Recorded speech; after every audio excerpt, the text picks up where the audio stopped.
Hi ಎಲ್ಲರಿಗೂ ನಮಸ್ಕಾರ. ನನ್ನ ಮಗಳ ಲಂಚ್ ಬಾಕ್ಸ್ಗೆ ಇವತ್ತು ಏನೆಲ್ಲ ಮಾಡಿದ್ದೆ ಅಂತ ನೋಡೋಣ. ಅದಕ್ಕೂ ಮೊದಲಿಗೆ ಲಾಸ್ಟ್ ಒಂದು ಲಂಚ್ ಬಾಕ್ಸ್ ಸೀರೀಸಲ್ಲಿ ನನ್ನ ಮಗಳಿಗೆ ಏನು ಮಾಡಿಕೊಟ್ಟಿದ್ದೆನೋ ಒಂದು ಇನ್ಸ್ಟಾಗ್ರಾಮ್ ರೀಲಲ್ಲಿ ಒಂದು ರೆಸಿಪಿ ವಿಡಿಯೋದಕ್ಕೆ ಒಬ್ಬರು ಕಮೆಂಟ್ ಮಾಡಿದ್ರು. ಅದು ಹುಡುಗಿ ನಿಮಗೆ ಯೂಟ್ಯೂಬೆಲ್ಲ ನಿಂತೋದ್ರೆ ನಿಮ್ಮ ದೌಲತ್ತೆಲ್ಲ ಗೊತ್ತಾಗುತ್ತೆ ಅಂತ ಹೇಳಿಬಿಟ್ಟು, ನನ್ನ ಗಂಡ ಆರ್ಮಿಯಲ್ಲಿ ಸರ್ವಿಸ್ ಮಾಡಿದ್ದು, ನಾವು ಒಳ್ಳೆ ಒಂದು ಅಂದಾಜಲ್ಲಿ ಒಳ್ಳೆ ಜೀವನನೇ ಜೀವಿಸ್ತಾ ಇದ್ದೀವಿ. ಯೂಟ್ಯೂಬ್ ಬಂತು ನಮ್ಮ ಲೈಫಲ್ಲಿ ಒಂದು ಪಾರ್ಟ್ ಆಗಿ ಬಂತು, ಅದನ್ನು ಒಪ್ಕೊಂಡ್ವಿ. ಅದ್ರ ಜೊತೆಗೆ ಅದು ನಮ್ಮ ಲೈಫಲ್ಲಿ ಒಂದು ಜೊತೆಯಾಗಿ ಬಂತು, ಅದನ್ನು ನಾವು ನಡೆಸ್ಕೊಂಡು ಹೋಗ್ತಾ ಇದ್ದೀವಿ ಅಷ್ಟೇ.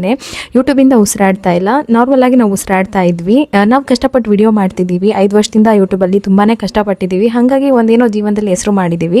ಜನಗಳು ಹೆಂಗೆ ಅಂತಂದರೆ, ಬದಲಾವಣೆ ತುಂಬ ಮುಖ್ಯ. ಕರೆಂಟ್ ಬೇಕು, ಮಿಕ್ಸಿ ಬೇಕು, ವಾಷಿಂಗ್ ಮಿಷಿನ್ ಬೇಕು, ಡಿಶ್ ವಾಷರ್ ಬೇಕು, ಎಲ್ಲ ಬೇಕು, ಕಾರ್ ಬೇಕು, ಬಂಗ್ಲೆ ಬೇಕು. ಆದರೆ ಹಿಂದಿನ ಥರನೇ ಜೀವನ ಮಾಡಬೇಕು, ಯಾವುದ್ರಲ್ಲೂ ದುಡಿಬಾರ್ದು. ಟೈಮ್ ಪಾಸ್ಗೆ ರೀಲ್ಸ್ ನೋಡಬೇಕು, ಹಾಗೆ ಅವ್ರಿಗೆ ಏನಾದರೂ ಇನ್ಫಾರ್ಮೇಷನ್ ಬೇಕಂದರೆ ಯೂಟ್ಯೂಬ್ ನೋಡಬೇಕು. ಆದರೆ ಯಾರು ಯೂಟ್ಯೂಬಲ್ಲಿ ವಿಡಿಯೋ ಹಾಕಬಾರ್ದು, ದುಡಿಬಾರ್ದು. ಇದು ಯಾವ ಥರ ನ್ಯಾಯ? ನನಗೇನು ಕಮೆಂಟಿಂದ ಬೇಜಾರಾಗಿಲ್ಲ. 5-6 ವರ್ಷದ ಎಕ್ಸ್ಪೀರಿಯನ್ಸ್, ಇಂಥದ್ದು 1001 ಬಂದು ಹೋಗಿದೆ. ನಾನೇನು ತಲೆ ಕೆಡಿಸ್ಕೊಳ್ಳಲ್ಲ. ಟೈಮ್ ಆಯಿತು, ನನ್ನ ಮಗಳನ್ನ ಎಬ್ಬರಿಸ್ತಾ ಇದ್ದೀನಿ. ಇಲ್ಲಿ ನಾನು ಅಕ್ಕಿ ಹಿಟ್ಟು, ರಾಗಿ ಹಿಟ್ಟು, ಸ್ವಲ್ಪ ಉಪ್ಪು ಹಾಕಿ ಚೆನ್ನಾಗಿ ಈ ಥರ ನಾದ್ಕೋಬೇಕು. ನಾದಿ ಆಮೇಲೆ ಮತ್ತೆ ನೀರು ಹಾಕಿ ಅಕ್ಕಿ ಹಿಟ್ಟನ್ನು ಒಂದು ದೋಸೆ ಕನ್ಸಿಸ್ಟೆನ್ಸಿಗೆ ಬರೋ ಥರ ಮಿಕ್ಸ್ ಮಾಡ್ಕೋಬೇಕು. ಅದಕ್ಕೆ ಕ್ಯಾರೆಟು, ಸಬ್ಬಕ್ಕಿ ಸೊಪ್ಪು, ಸ್ವಲ್ಪ ಮೆಂತ್ಯ ಸೊಪ್ಪು, ಖಾರವಾಗಿರಲಿ ಅಂತ ಒಂದು ಚೂರು ಹಸಿರು ಮೆಣಸಿನ್ಕಾಯಿ ಹಾಕಿ ತೆಳ್ಳಗೆ ಮಾಡ್ಕೊಂಡಿದ್ದೀನಿ. ಯಾಕೆಂದರೆ ನಾನು ರೊಟ್ಟಿನ ಕೈಯಲ್ಲಿ ಬೆಳಿತೀನಿ. ಅದ್ರ ಜೊತೆ ಕಾಂಬಿನೇಷನ್ ಆಗಿ ಇವತ್ತು ಬೀಟ್ರೋಟ್ ಇತ್ತು. ಲಾಸ್ಟ್ ಟೈಮ್ ನೆಲಮಂಗ್ಲಕ್ಕೆ ಹೋಗಿದ್ವಿ, ಸ್ವಲ್ಪ ತರಕಾರಿ ಎಲ್ಲ ತೊಗೊಂಡು ಬಂದಿದ್ವಲ್ಲ, ಬೀಟ್ರೋಟ್ ಪಲ್ಯ ಮಾಡಿಬಿಟ್ಟು ತೆಂಗಿನಕಾಯಿ ಚಟ್ನಿ ಮಾಡೋಣ ಅಂತ.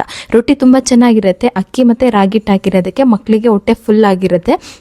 ಆರಾಮಾಗಿ ನೀವು ಮಾಡಿಕೊಡ್ಬೋದು. ಲಂಚ್ ಬಾಕ್ಸ್ ರೆಸಿಪಿಗೆ ನಾನು ಯಾವಾಗಲೂ ಅಕ್ಕಿ ರೊಟ್ಟಿ, ರಾಗಿ ರೊಟ್ಟಿ ಆ ಥರ ಮತ್ತು ಜೋಳದ ರೊಟ್ಟಿ ಇದನ್ನೆಲ್ಲನೂ ಮಾಡಿಕೊಡ್ತೀನಿ. ಇನ್ನು ಈಸಿಯಾಗಿ ಬೀಟ್ರೋಟ್ ಪಲ್ಯನೂ ಮಾಡಿಕೊಡ್ರೆ, ತುರಿದು ಮಾಡೋ ಬೀಟ್ರೋಟ್ ಪಲ್ಯಗೂ ಕಟ್ ಮಾಡಿ ಮಾಡೋ ಬೀಟ್ರೋಟ್ ಪಲ್ಯಗೂ ತುಂಬ ವ್ಯತ್ಯಾಸದ ಡಿಫ್ರೆನ್ಸ್ ನನಗನ್ಸುತ್ತೆ.